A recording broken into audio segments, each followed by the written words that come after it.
Akurnya Puan Ganjar di Solo, strategi politik PDIP. Ketua DPP PDIP Puan Maharani menunjukkan keakrabannya dengan Gubernur Jawa Tengah Ganjar Pranowo di Kota Solo, Jawa Tengah, Senin, tanggal 21 November tahun 2022. Hal itu terjadi saat keduanya menghadiri pembukaan Musyawarah Nasional Munas 17 Himpunan Pengusaha Muda Indonesia, HIPMI. Puan dan Ganjar sama-sama tertawa ketika disebut oleh Menteri Investasi Bahlil Lahadalia sebagai sesama calon presiden capres. Hari ini Bapak Presiden, saya gemetar saya.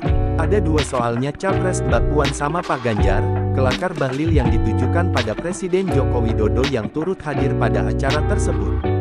Ia pun mengungkapkan Ganjar juga menjemput Puan di Bandara Adi Sumarmo, lalu berada dalam mobil yang sama menuju tempat acara. Adapun kedua figur tersebut kerap digambarkan bersaing memperebutkan tiket pencapresan untuk pemilihan presiden Pilpres 2024. Belum lama ini, sejumlah elit PDIP mendirikan Dewan Kolonel untuk mendukung Puan. Sedangkan Ganjar didukung relawannya, GP Mania, yang kemudian membuat gerakan tandingan bernama Dewan Kopral. Namun DPP PDIP tak tinggal diam melihat perseteruan yang kian memanas antar dua kubu tersebut. Sejumlah elit kader yang tergabung dalam Dewan Kolonel diberi teguran keras dan peringatan terakhir. Begitupun Ganjar yang mendapat peringatan lisan karena dianggap menimbulkan multitafsir karena menyampaikan kesiapannya menjadi capres. Lantas apakah kedekatan Puan dan Ganjar di Solo merupakan bagian dari strategi politik PDIP? Ada niatan. Ketua Badan Pemenangan Pemilu Bapilu PDIP Bambang Wuryanto atau Bambang Pacul mengungkapkan langkah Ganjar menjemput Puan sudah direncanakan.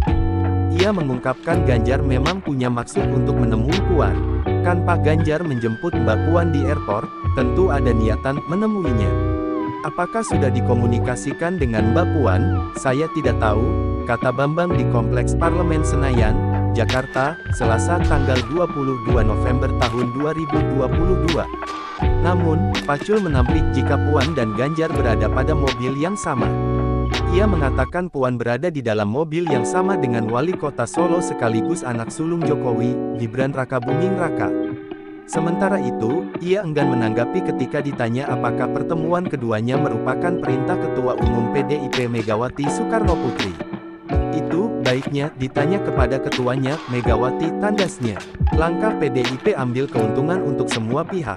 Direktur Lembaga Kajian Politik Nusakom Pratama, Ari Junaedi menilai pertemuan kedua pihak itu merupakan bagian dari strategi politik PDIP. Partai berlambang banteng tersebut ingin memberi keuntungan untuk Puan dan Ganjar. Pertama, Puan mematahkan pandangan publik yang beredar bahwa ia tak menyukai Ganjar dan menghalangi upaya merebut tiket capres. Keharmonisan ini menjadi sinyal bagus bagi Puan bahwa skeptisme publik terhadap dirinya terpatahkan. Puan adalah politisi yang memang punya kelas, papar dia. Kedua, pandangan positif publik kepada Ganjar semakin kuat. Pasalnya, dia berinisiatif mendatangi Puan dan tidak menunjukkan resistensi pada anak kandung Megawati itu.